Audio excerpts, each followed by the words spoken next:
Hello friends, and welcome back to the channel. On this, episode 1 of the U.S. GATO Class Submarine build, I'm going to get started with basically steps 1 and 2 of the instructions. But before we get started, if you didn't see my initial video for this build, I'll leave a link up here or down there somewhere on the screen where you can catch the initial build announcement. And if this is your first time visiting the channel, hey, thanks for tuning in. And if you haven't already, please click that subscribe button down below. I'd really appreciate it. And if you could give this video a thumbs up, that'd be great too. Now, as I mentioned in the previous video, this is going to be a multi-video build. So if you want to make sure you don't miss an episode, click the little bell icon down there and you'll get a notification every time I upload content. And with this build, I will be uploading on a non-regular schedule. Basically, as I complete a stage and get it filmed, I'm going to publish it. That way, at the end of this, you can just view the playlist of all the steps and all the episodes and see the full build. All right, so let's get started. All right, so the first step is installing the bilge keel on both halves of the main hull. Then we're going to install these alignment pins, the rear and front bulkheads, and then assemble the two halves of the main hull. Now, like I said, this is a 1/72 scale submarine. It's big. So I think what I'm going to do is I'm actually going to start with the base. This way, as I build this up, I've got some place to set the base that's safe. It's not going to roll around. So I think I'm going to start off with just assembling the base.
Okay friends, here's the update. I've got the base stand assembled and kind of sanded down.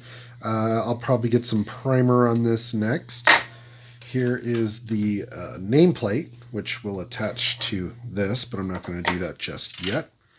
On the hulls, I have installed the bilge planes on both sides of the hull.